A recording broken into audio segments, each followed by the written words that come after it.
You miss them. You want them to come closer. You spend days craving an emotional connection, and then, the moment that closeness and vulnerability actually arrive, your brain hits an invisible tripwire, and your first instinct is to run. The reaction manifests in subtle micro-behaviors. You take longer to reply to a text.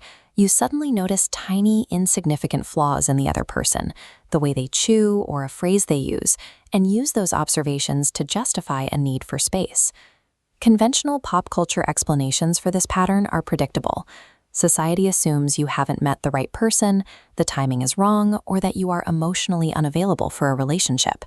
But those labels miss the mechanics at play.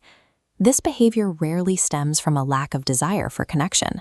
It is a profound discomfort with vulnerability that disguises itself as apathy. Attachment avoidance describes a specific set of protective expectations and physical reactions. It is a strategy for managing emotional risk, rather than a permanent personality horoscope or a fixed identity.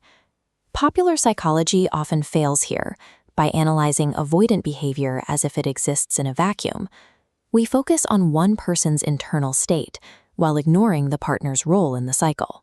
To understand why people push love away, we have to analyze the relationship as a mechanical, closed-circuit system. In this machine, one partner's protective instinct acts as a direct input that alters the function of the whole. The brain functions as a prediction machine. It continuously scans its database of past interpersonal relationships, stretching back to childhood, to calculate the safety of letting someone get close today.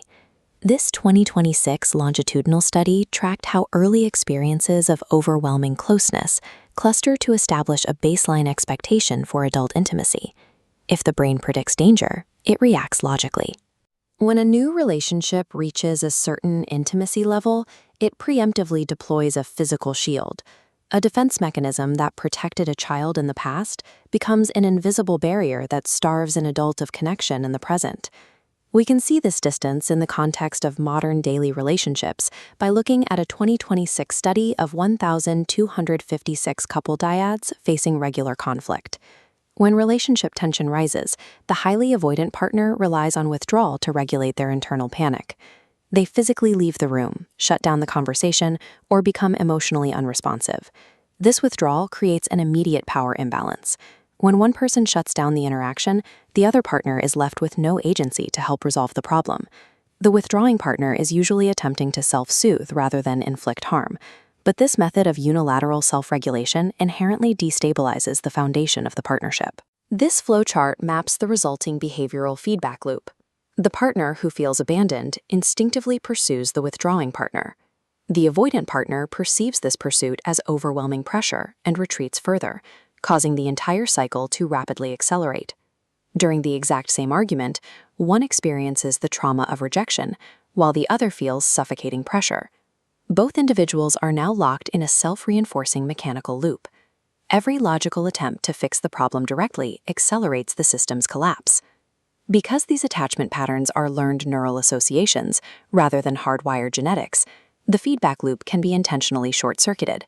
Fixing the system requires understanding the mechanical difference between taking healthy space and deploying withdrawal. Space is a regulated pause with a clear destination and a promised return time. Withdrawal is an unpredictable dead end designed purely to escape tension. Fixing the system requires turning unpredictable, silent escapes into communicated, temporary breaks. You can interrupt the urge to pull away by forcing a momentary pause and asking 3 diagnostic questions. Ask, do I actually dislike this person? Am I simply overwhelmed by the speed and intensity of the moment? Or am I using distance to protect myself from the risk of vulnerability? Functional intimacy requires holding both emotional connection and personal autonomy simultaneously. The hardest part of a relationship isn't the search for the right person. It's unlearning your protective instincts long enough to let them stay.